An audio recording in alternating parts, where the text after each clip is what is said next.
Les relations humaines sont un reflet de l'âme.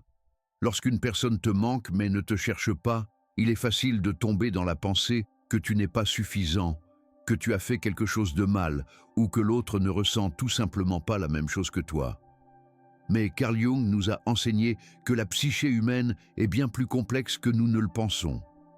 Parfois, l'amour et la distance peuvent coexister dans un même espace psychique.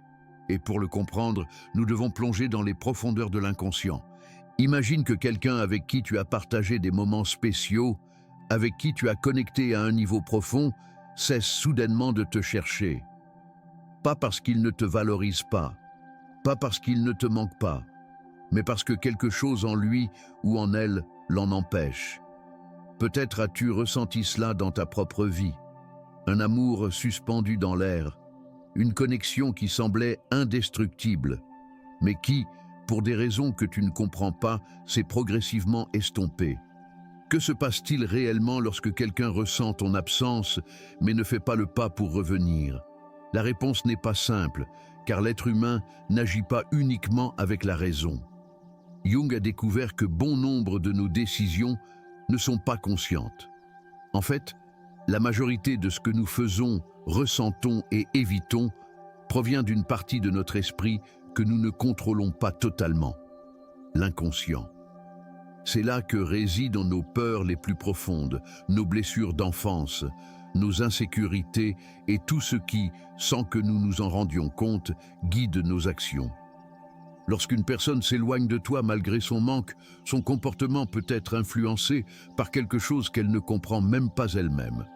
Il peut s'agir d'une peur de l'engagement, de traumatismes passés, de croyances limitantes ou même d'un mécanisme de défense inconscient. Jung appelait ces impulsions des complexes, des schémas émotionnels qui s'activent sans que nous en ayons conscience et qui affectent nos relations. Par exemple, une personne ayant grandi dans un environnement où l'amour était associé à l'abandon peut avoir développé un complexe d'attachement-évitement. Dans son esprit, se rapprocher trop de quelqu'un signifie inévitablement souffrir. Peu importe l'intensité de l'amour qu'elle ressent, son inconscient lui dicte que la meilleure façon de se protéger est de s'éloigner. Et cela peut se produire même si cet amour est sincère. Jung disait « Jusqu'à ce que tu rendes conscient l'inconscient, il dirigera ta vie et tu l'appelleras destin ». Autrement dit, si quelqu'un te manque mais ne te cherche pas, ce n'est pas toujours parce qu'il ne le veut pas, mais parce que quelque chose de plus profond opère dans sa psyché. Ce phénomène peut également être lié à l'ombre. Jung définissait l'ombre comme cette partie de nous que nous réprimons, que nous nions et que nous ne voulons pas voir. Souvent, nous projetons cette ombre sur les autres, croyant que le problème est extérieur alors qu'il est en nous. Peut-être que cette personne voit en toi quelque chose qui l'effraie chez elle-même.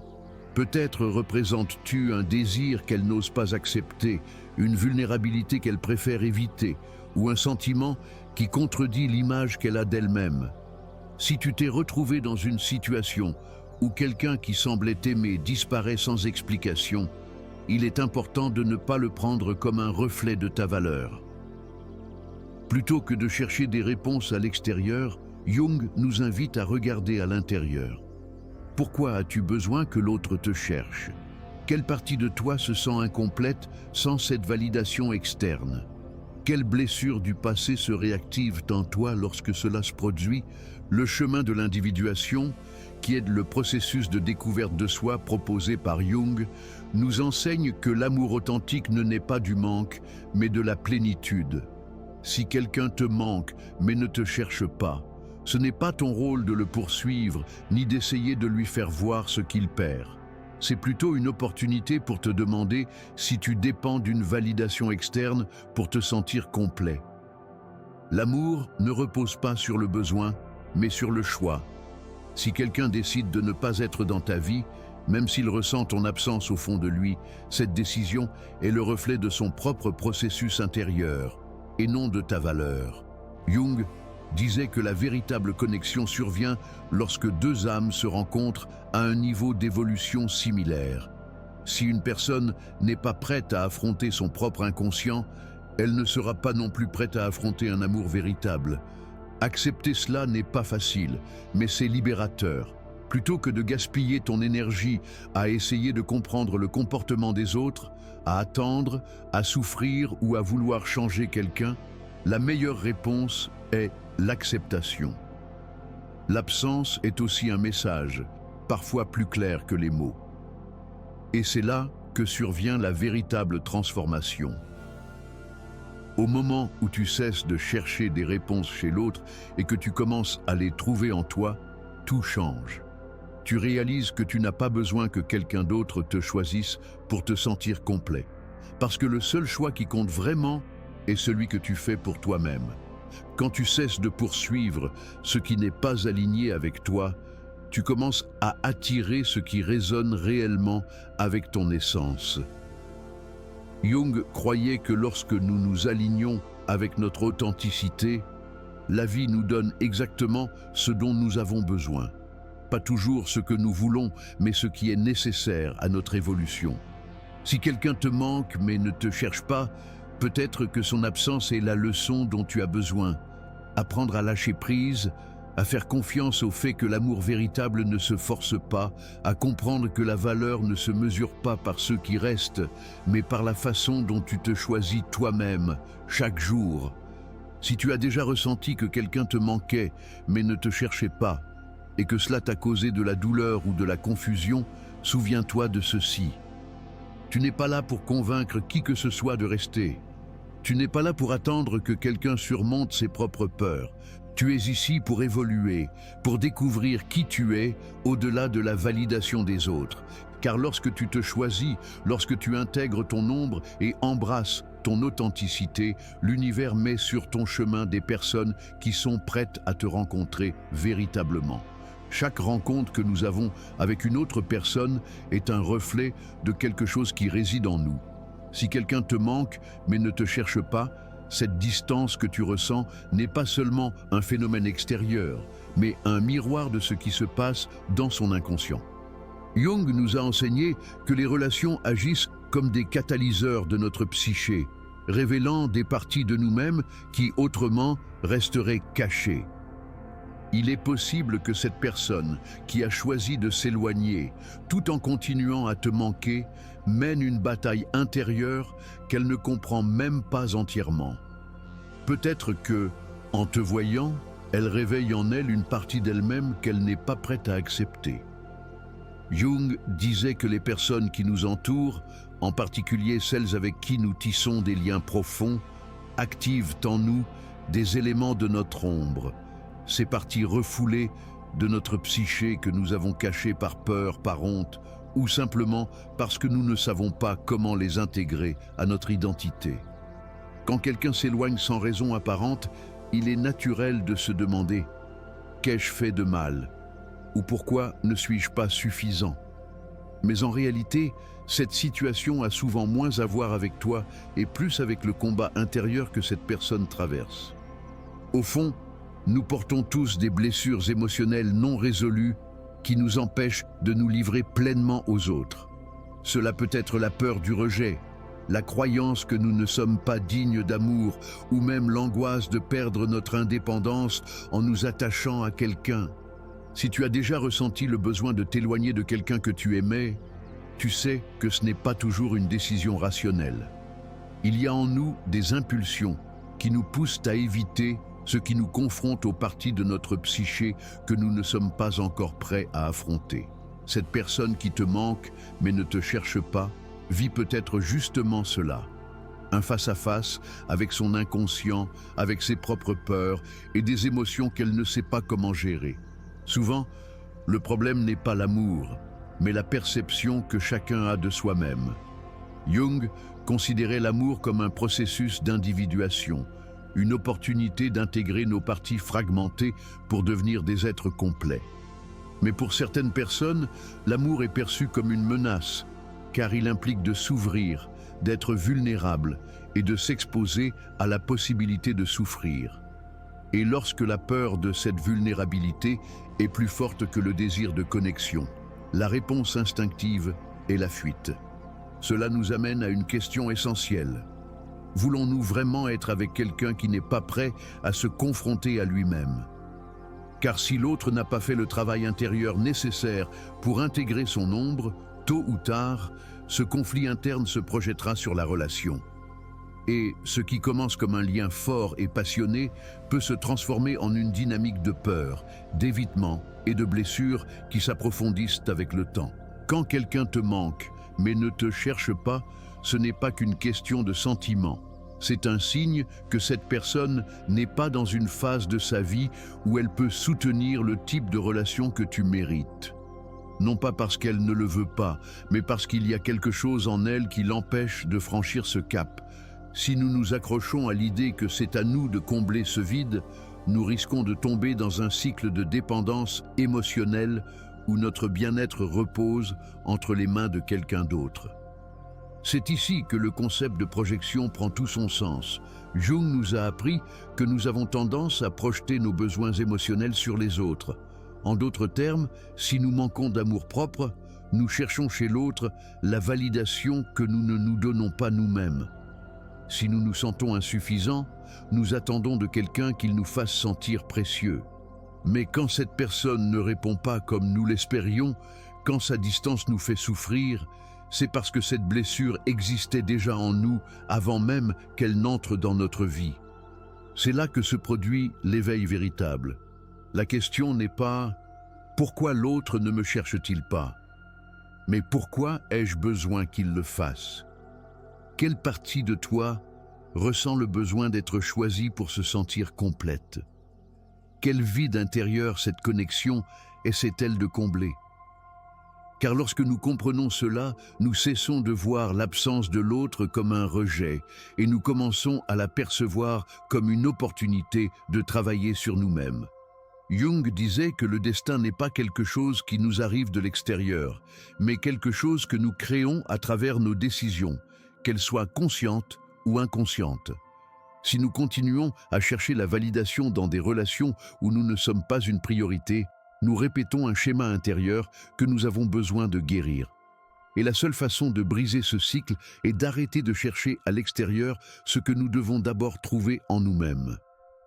Accepter que quelqu'un te manque mais ne te cherche pas est difficile, car on nous a appris que l'amour se démontre par des actions.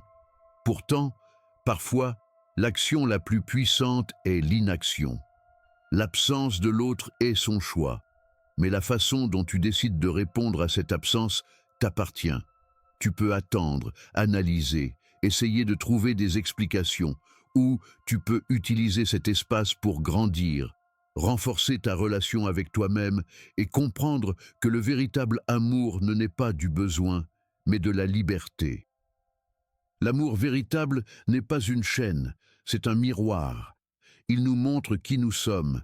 Il révèle ce que nous devons travailler et nous donne l'opportunité d'évoluer. Lorsque quelqu'un s'éloigne, la question ne devrait pas être « comment puis-je le faire revenir ?» mais plutôt « que me montre cette situation sur moi-même ?» car c'est dans cette réponse que se trouve la clé de notre propre transformation. L'esprit humain est un labyrinthe d'émotions, de peurs et de désirs cachés. Souvent, lorsque quelqu'un nous manque mais ne nous cherche pas, il est facile de tomber dans le piège de penser que nous ne comptons tout simplement pas assez pour cette personne. Mais Jung nous a appris que la psyché fonctionne à des niveaux bien plus profonds et que ce que nous voyons en surface n'est rarement toute la vérité. Les gens peuvent ressentir de l'amour, de la nostalgie, mais cela ne signifie pas qu'ils sont prêts à affronter ce que cette connexion peut réveiller en eux. L'inconscient est un territoire complexe. Tout le monde n'a pas la capacité de l'explorer sans peur. Certains préfèrent fuir plutôt que d'affronter ce qu'ils ressentent, non pas parce qu'ils ne veulent pas, mais parce que leur structure psychique ne leur permet pas de faire autrement. Certaines personnes ont appris dès leur plus jeune âge que l'amour est associé à la souffrance, à la perte ou à une vulnérabilité extrême. Si quelqu'un a grandi dans un environnement où l'affection était intermittente ou conditionnée à certains comportements, il est probable qu'à l'âge adulte, il associe la proximité émotionnelle au danger. Il peut ressentir de l'amour pour toi, mais sa peur de répéter un schéma douloureux le maintient à distance. Jung expliquait que les blessures émotionnelles ne disparaissent pas avec le temps si elles ne sont pas rendues conscientes. Elles restent dans l'ombre, se manifestant de manière que nous ne comprenons pas toujours. L'une de ces manifestations est l'évitement émotionnel. L'esprit met en place des stratégies pour ne plus revivre la douleur du passé. Et bien souvent, il le fait en s'éloignant de ce qui compte réellement. C'est pourquoi quelqu'un peut ressentir ton absence, se souvenir de toi avec tendresse, mais en même temps, son instinct lui souffle que rester à distance est ce qu'il y a de plus sûr. C'est ici que la question devient plus profonde. De quoi as-tu vraiment besoin? Lorsque quelqu'un ne fait pas le pas de te chercher, même s'il te manque au fond de lui, son comportement révèle quelque chose d'important sur son monde intérieur. Mais il te montre aussi quelque chose sur toi. Car si cette distance t'affecte intensément, si elle te fait douter de ta propre valeur, cela signifie qu'une partie de toi cherche encore une validation extérieure.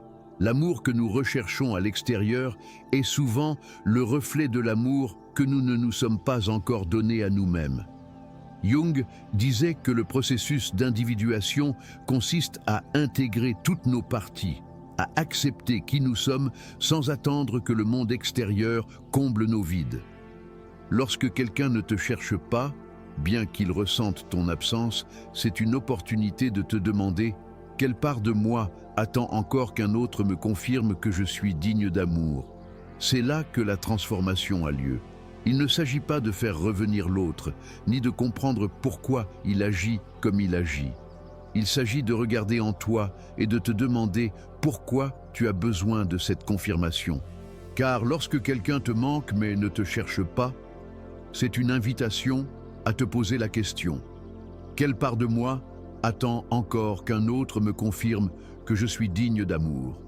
Ce qui est réellement en train de se produire, c'est que l'univers te montre une leçon sur le détachement, l'amour-propre et l'importance de lâcher ce qui ne coule pas naturellement. Lâcher prise ne signifie pas oublier ni se résigner. Cela signifie comprendre que l'amour authentique n'a pas besoin d'être forcé, que lorsque quelque chose est pour toi, cela vient naturellement. Et que si quelqu'un n'est pas capable de faire le pas pour être à tes côtés, ce n'est pas parce que tu n'es pas assez, mais parce que son propre chemin ne lui permet pas de le faire à ce moment-là. Ce n'est pas ton rôle de convaincre quelqu'un de te choisir. Ta seule tâche est de te choisir toi-même. Quand tu prends conscience de cela, quelque chose change en toi. Tu ne cherches plus désespérément des réponses dans l'attitude de l'autre, car tu comprends que son processus ne relève pas de ta responsabilité.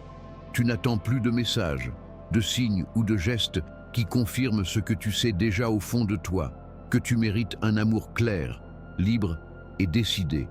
Parce que l'amour n'est ni doute, ni peur, ni un jeu de distance intermittente. L'amour véritable est une certitude.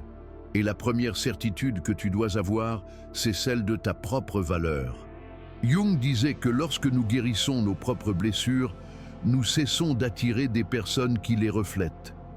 Car le monde extérieur n'est qu'un miroir de notre monde intérieur. Accepter que quelqu'un te manque, mais ne te cherche pas est difficile, car on nous a appris que l'amour se prouve par des actions. Pourtant, parfois, l'action la plus puissante est l'inaction. L'absence de l'autre est son choix, mais la manière dont tu décides de répondre à cette absence est le tien. Tu peux attendre, analyser, chercher des explications, ou bien utiliser cet espace pour grandir, renforcer ta relation avec toi-même et comprendre que le véritable amour ne naît pas du besoin, mais de la liberté. L'amour réel n'est pas une chaîne, c'est un miroir. Il nous montre qui nous sommes, révèle ce que nous devons travailler et nous donne l'opportunité d'évoluer. Lorsque quelqu'un s'éloigne, la question ne devrait pas être « comment puis-je le faire revenir ?», mais plutôt « qu'est-ce que cette situation m'apprend sur moi-même ?» Parce que dans cette réponse se trouve la clé de ta propre transformation. L'esprit humain est un labyrinthe d'émotions, de peurs et de désirs cachés. Il est facile de tomber dans le piège de penser que si quelqu'un nous manque mais ne nous cherche pas, c'est qu'on ne compte pas assez pour lui. Mais Jung nous a appris que la psyché fonctionne à des niveaux bien plus profonds et que ce que nous voyons en surface est rarement la vérité absolue.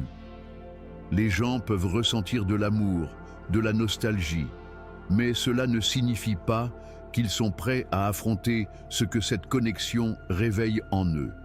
L'inconscient est un territoire complexe. Tout le monde n'a pas la capacité d'y naviguer sans peur. Certains préfèrent fuir plutôt que de se confronter à leurs sentiments, non pas parce qu'ils ne veulent pas, mais parce que leur structure psychique ne leur permet pas de faire autrement. Certaines personnes ont appris très tôt que l'amour est synonyme de souffrance, de perte ou de vulnérabilité extrême. Si quelqu'un a grandi dans un environnement où l'affection était intermittente ou conditionnée à certaines attitudes, il est probable qu'à l'âge adulte, il associe la proximité émotionnelle au danger. Il peut ressentir de l'amour pour toi, mais sa peur de revivre un schéma douloureux le maintient à distance. Jung expliquait que les blessures émotionnelles ne disparaissent pas avec le temps si elles ne sont pas rendues conscientes. Elles restent dans l'ombre, se manifestant de manière inconsciente. L'une de ces manifestations est l'évitement émotionnel. L'esprit met en place des stratégies pour ne pas revivre la douleur du passé, et parfois cela signifie fuir ce qui compte réellement. C'est pourquoi quelqu'un peut ressentir ton absence, se souvenir de toi avec tendresse, mais en même temps, son instinct lui dit que rester distant est plus sûr. Ici, la vraie question devient plus profonde. Qu'as-tu réellement besoin?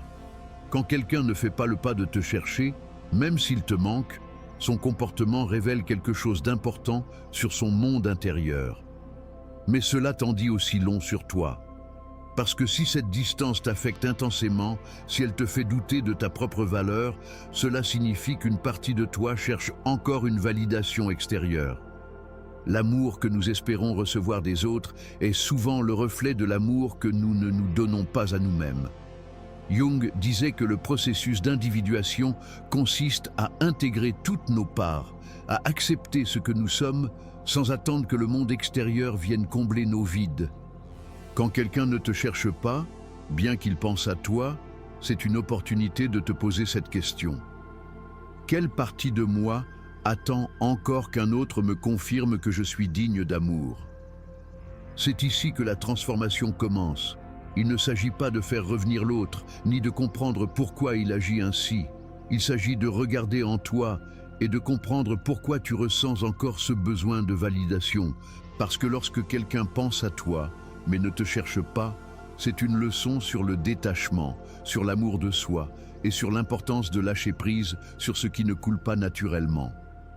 Lâcher prise ne signifie pas oublier ni se résigner. Cela signifie comprendre que l'amour authentique ne se force pas, que lorsque quelque chose est pour toi, cela vient naturellement. Et que si quelqu'un n'est pas capable de faire le pas pour être à tes côtés, ce n'est pas parce que tu n'es pas suffisant, mais parce que son propre chemin ne lui permet pas de le faire en ce moment.